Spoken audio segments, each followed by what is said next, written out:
আজকের পৃথিবী আগের চাইতে অনেক দ্রুত বদলাচ্ছে।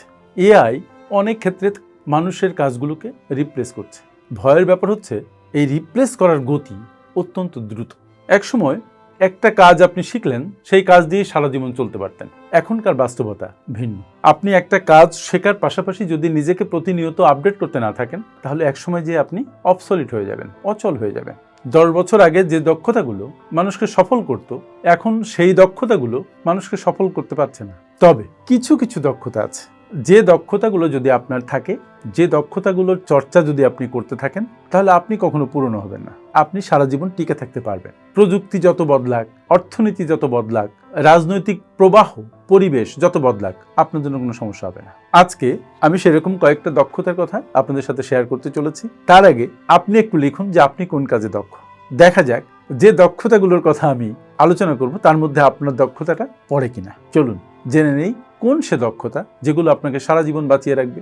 Number 1, AI literacy. AI literacy এখন জীবনের পরতে পরতে কাজে লাগছে। আপনি যদি এআই এর সাথে নিজেকে খাপ খাওয়াতে পারেন এবং এআইটাকে মোটামুটি চলার মতো করে শিখতে পারেন, তাহলে দেখবেন যে আপনি কোথাও আটকাচ্ছেন না। এআই যদি শেখেন, আপনার কাজ হবে দ্রুত, আপনার মধ্যে একঘেয়েমিপনা থাকবে না বললেই চলে।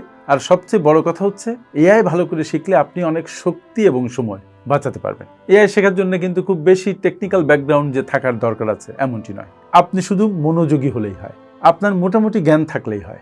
বর্তমান সময়ে অধিকাংশ ক্ষেত্রেই এআই টুল ব্যবহার হচ্ছে। এখন আপনাকে সেই এআই টুলকে ব্যবহার করার জন্য উপযুক্ত হতে হবে। আপনার নিজেকে সেইভাবে তৈরি করতে হবে যেন আপনি এআই টুলগুলোকে ব্যবহার করে আপনার কাজগুলো নিজে নিজে করতে পারেন। এআই আপনার হবে একটা হেল্পিং হ্যান্ড। যত কঠিন কাজ হোক, এআই আপনার জন্য করে দিবে। কিন্তু এআই সম্পর্কে আপনার ধারণা স্বচ্ছ হতে হবে। এআই টুলটাকে সঠিকভাবে ব্যবহার করার জ্ঞান আপনার থাকতে হবে। তবে মনে রাখতে হবে, এআই কিন্তু শুধু একটি টুল না, এআই কিন্তু একটি এজেন্ট। কারণ এআই নিজেই অনেক কিছু তৈরি করতে পারে, এআই নিজেই ডিসিশনও নিতে পারে।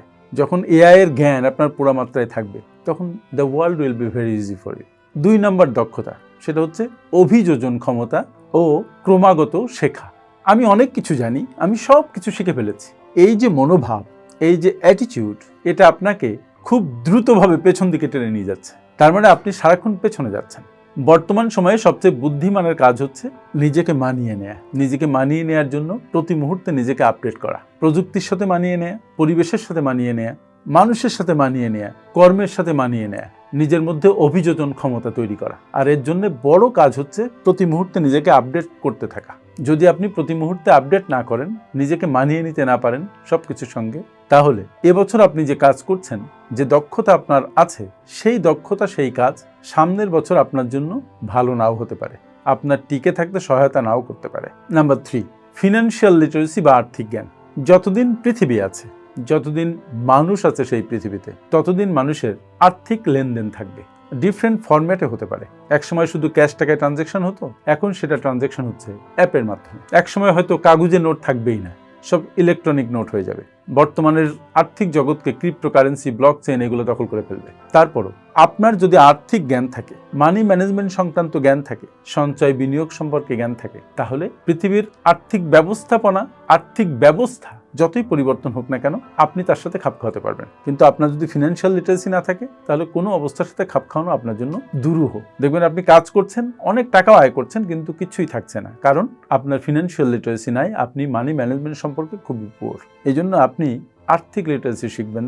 সেজন্য আমাদের বই, আমাদের ভিডিও, আমাদের লেখা, এগুলো আপনাকে দারুণভাবে হেল্প করতে পারে। The art of corporate finance management, the art of personal finance management, nitty gritty of finance management in life, আমি কি এক কাপ কফিও খাবো না, এইসব বই আপনার আর্থিক চক্ষুকে খুলে দেবে। নাম্বার 4, সেলস ও প্রভাবিত করার ক্ষমতা। আপনার পৃথিবী যতটা এগিয়ে যাক না কেন, একজন মানুষ তার প্রয়োজনের সমস্ত জিনিসে তৈরি করতে পারবে না, আরেকজনের উপর নির্ভর করতে হবে। তার মানে আপনাকে পণ্যের আদান প্রদান করতে হবে, আপনার পণ্য বা সেবা তৈরি করে সেটা বেচতে হবে। তাই বিক্রয় সংক্রান্ত যে দক্ষতা, এটা আপনার যদি থাকে, এটা সারা জীবন কাজে লাগবে। আর বিক্রয় করতে হলে কি দরকার? মানুষকে পজিটিভলি প্রভাবিত করার সক্ষমতা দরকার।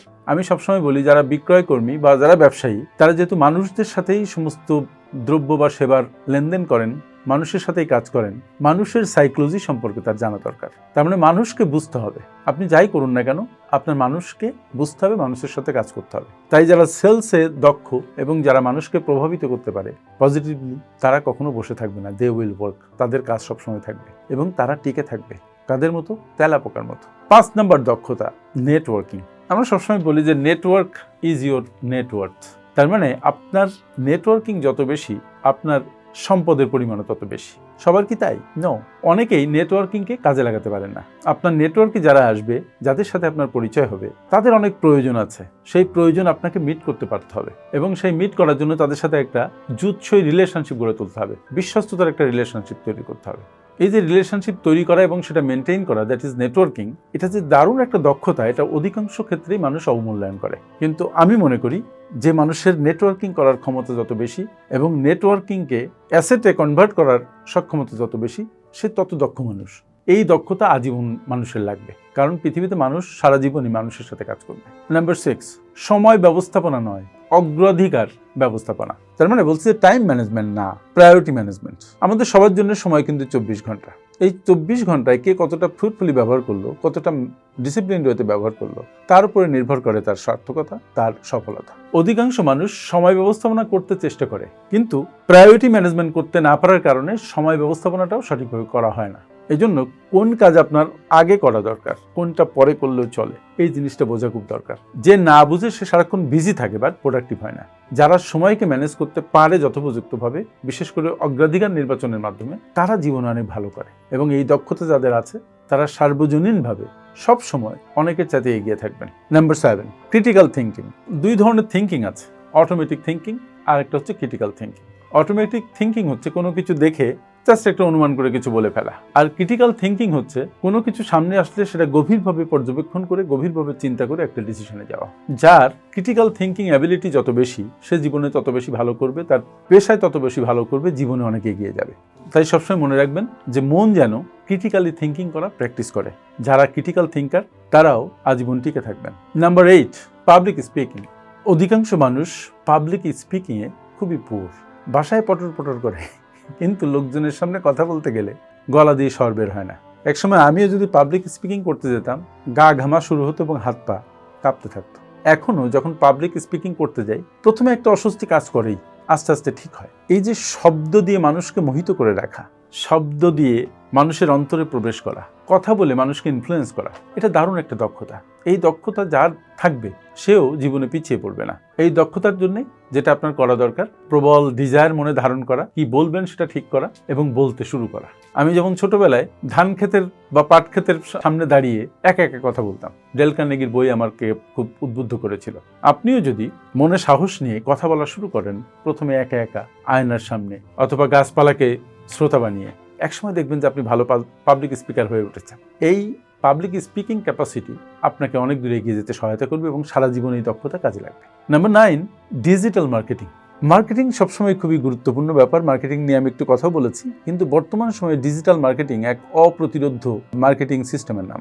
বর্তমান সময়ে ডিজিটাল মার্কেটিং ছাড়া আপনি এগোতে পারবেন না। তাই যে এই স্কিলটা রপ্ত করবে এবং যত দক্ষতার সাথে রপ্ত করবে, সে তত ভালো সেলস পার্সন হয়ে উঠবে। সো এই দক্ষতাও একটা অনন্য দক্ষতা বর্তমান সময়ে, বিশেষ করে এবং সামনের দিনগুলোতে, যেটা আপনাকে লং টার্ম টিকিয়ে রাখবে। নাম্বার 10 এবং খুবই ইম্পর্টেন্ট, সেটা হচ্ছে শেখার কৌশল শেখা। এটাই সবচাইতে কার্যকরী একটা কৌশল। আপনি যদি বুঝতে পারেন যে কিভাবে আপনি শিখবেন, কিভাবে আপনি সবচেয়ে কার্যকরভাবে শিখতে পারবেন, তাহলে দেখবেন যে আপনি সবকিছু খুব দ্রুত সময়ের মধ্যে শিখে ফেলেছেন। আপনার শেখার ইচ্ছা আছে, কিন্তু আপনি জানেন না কিভাবে শিখতে হয়। তাই কিভাবে শিখতে হয়, এটাও একটা কার্যকর কৌশল শেখা। কারণ বর্তমান সময়ে টিকে থাকতে হলে কয়েকটা জিনিস লাগে। একটা হচ্ছে লার্ন করা, তারপর হচ্ছে ডিলার্ন করা, তারপর হচ্ছে রিলার্ন করা। লার্ন, ডিলার্ন বা আনলার্ন, তারপর হচ্ছে রিলার্ন। মানে বর্তমান সময় হচ্ছে আপনি কোনো কিছু শিখবেন, পরে সেটা ভুলে যাবেন, আবার সেটা নতুন করে শিখবেন। তার মানে এত দ্রুত সময়ের মধ্যে সবকিছু পরিবর্তিত হচ্ছে। এই দক্ষতা যদি আপনার মধ্যে থাকে, তাহলে আপনি অনন্য। এই যে 10টা বিষয় আমি আলোচনা করলাম, এই 10টা দক্ষতা যদি আপনার মধ্যে থাকে, তাহলে আপনাকে কেউ পিছিয়ে ফেলতে পারবে না। আপনি সবসময় অন্যদের চাইতে এগিয়ে থাকবেন।